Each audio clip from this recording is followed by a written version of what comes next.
Baik, sebelumnya saya Wali. Assalamualaikum warahmatullahi wabarakatuh. Jumpa lagi dengan saya.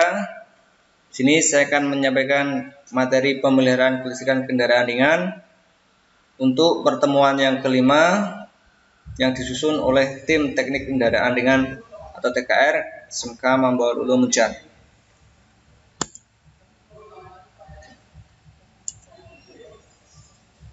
Baik, pada pertemuan kelima ini kita akan membahas KD 3.15 dan juga KD 4.15, yaitu mengenai mendiagnosis kerusakan sistem pengapian konvensional.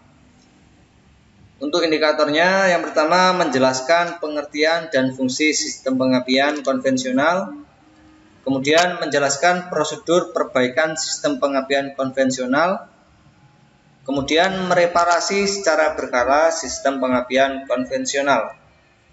Baik, kita langsung lanjut ke atau menuju ke materi.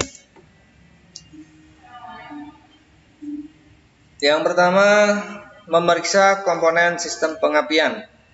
Jadi langkah atau hal-hal yang dilakukan dalam perawatan sistem pengapian konvensional adalah sebagai berikut. Yang pertama, kita memeriksa secara visual kelainan pada komponen dan rangkaian sistem pengapian, lalu membersihkan dan menyetel celah busi, lalu memeriksa dan membersihkan kabel tegangan tinggi, kemudian memeriksa dan membersihkan rotor dan tutup distributor, lalu memeriksa knob, centrifugal advancer, dan vakum, terus kemudian memeriksa koil pengapian, lalu membersihkan dan menyetel celah platina atau menyetel sudut duel. Berikut ini akan dijelaskan mungkin untuk pertemuan kali ini dari ketujuh subbab itu nanti akan dibahas beberapa. Untuk kelanjutannya mungkin dapat dilihat untuk pada pertemuan berikutnya. Baik, yang pertama memeriksa secara visual kelainan pada komponen dan rangkaian sistem pengapian. Jadi kita melakukan secara visual atau secara pengamatan. Kita lihat sini ada gambar dari coil, di sini ada gambar dari distributor, lalu di sini ada kabel tegangan tinggi, ini juga, terus kemudian di sini ada busi, ada 4 buah busi. Baik, yang pertama pemeriksaan secara visual meliputi hal-hal berikut, yaitu memeriksa jumlah elektrolit baterai kurang atau tidak. Ini berhubungan dengan pengapian yang menggunakan baterai. Terus memeriksa sambungan terminal baterai kotor atau tidak, memeriksa kondisi kabel baterai dari kemungkinan putus atau terbakar. Terus kemudian langkah berikutnya memeriksa koil. Jadi koil pengapian mungkin kita harus periksa, mungkin ada terminal yang kotor, kabel yang kendor, putus, terbakar, atau bodinya retak, maksudnya bodi dari kabelnya.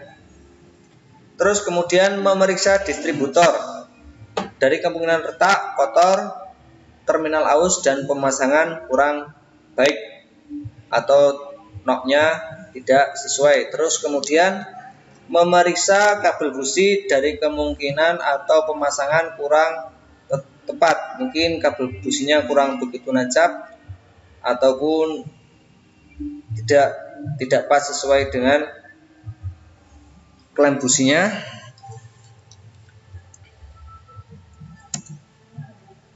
Berikutnya memeriksa, membersihkan, dan juga menyetel celah busi.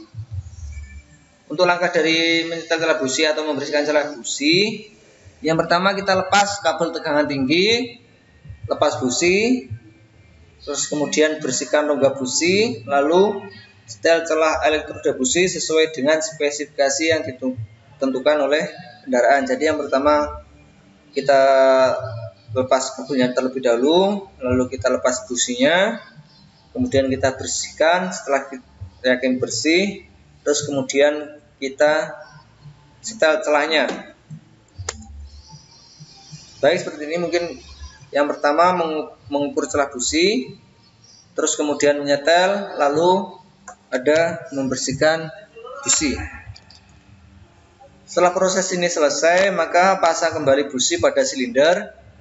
Pemasangan yang benar adalah memutar busi dengan tenaga ringan, atau mungkin kita bisa menggunakan tangan terlebih dahulu kalau memang posisinya memungkinkan, atau setelah ulir habis mengencangkan seperempat putaran dengan kunci busi. Jadi setelah hampir ataupun tangan kita sudah tidak mampu, kita menggunakan kunci.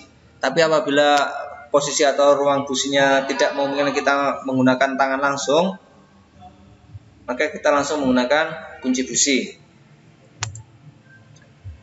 Baik, untuk langkah berikutnya yaitu memeriksa dan membersihkan kabel tegangan tinggi. Jadi kita periksa, kita ukur. Yang pertama kita lepas kabel tegangan tinggi, bersihkan ujung kabel dari kemungkinan ada karat, mungkin ada karatnya ataupun ada sulfurnya. Terus kemudian periksa tahanan kabel menggunakan ohmmeter.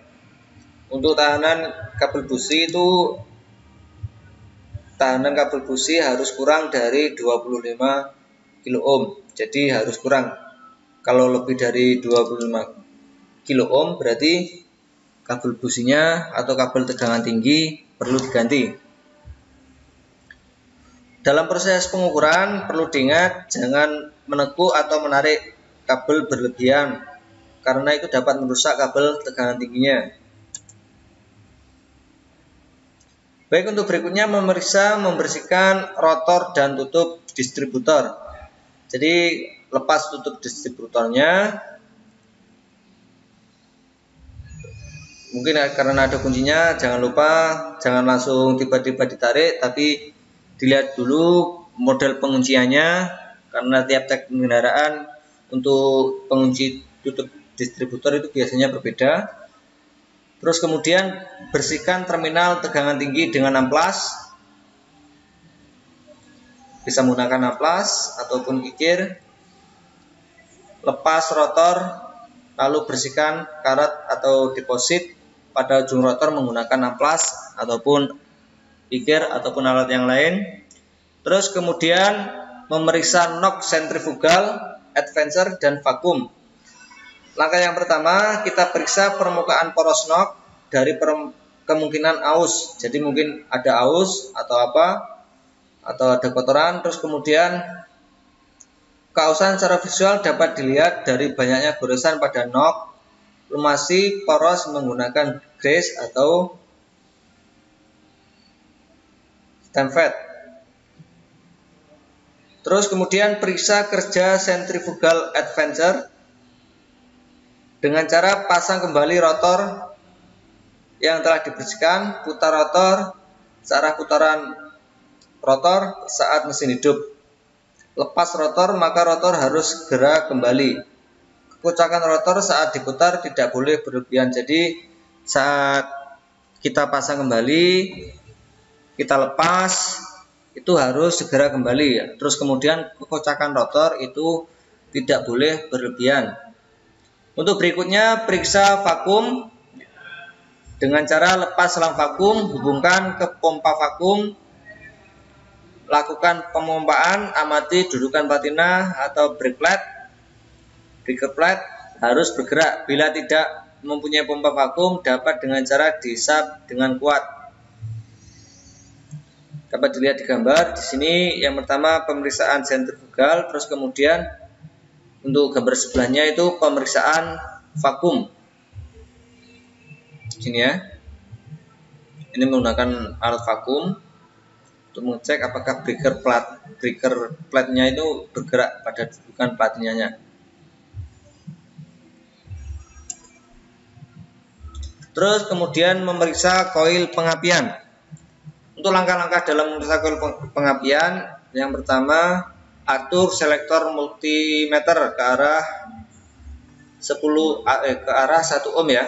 Terus kemudian kalibrasi ohmmeter dengan cara menghubungkan kedua colok ukur serta menunjukkan jarum tepat pada 0 ohm. Jadi kita hubungkan terlebih dahulu, ini untuk kalibrasi multimeter atau AVO. Jadi antara positif dan negatif kita hubungkan, lalu kita atur sampai jarumnya itu menunjuk ke angka 0. Jadi untuk kalibrasi itu cukup menghubungkan, cuma posisi multitetesnya itu ke arah 1 ohm, kemudian antara positif dan negatif kita hubungkan, lalu kita putar penyetel sehingga jarumnya berputar ke posisi 0 ohm. Itu untuk kalibrasi multimeter. Terus kemudian periksa tahanan resistor dengan menghubungkan colok ukur pada kedua resistor. Nilai tahanan resistor itu seharusnya sekitar antara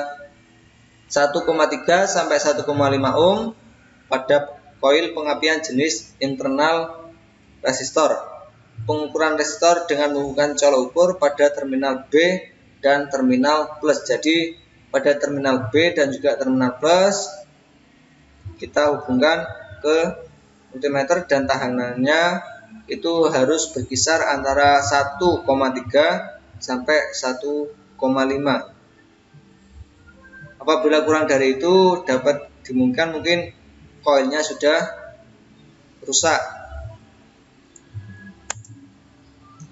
Baik, terima kasih untuk pertemuan kali ini. Saya mohon maaf apabila ada kekurangan. Tetap semangat, patuhi protokol kesehatan, jaga kesehatan selalu. Saya akhiri. Assalamualaikum warahmatullahi wabarakatuh.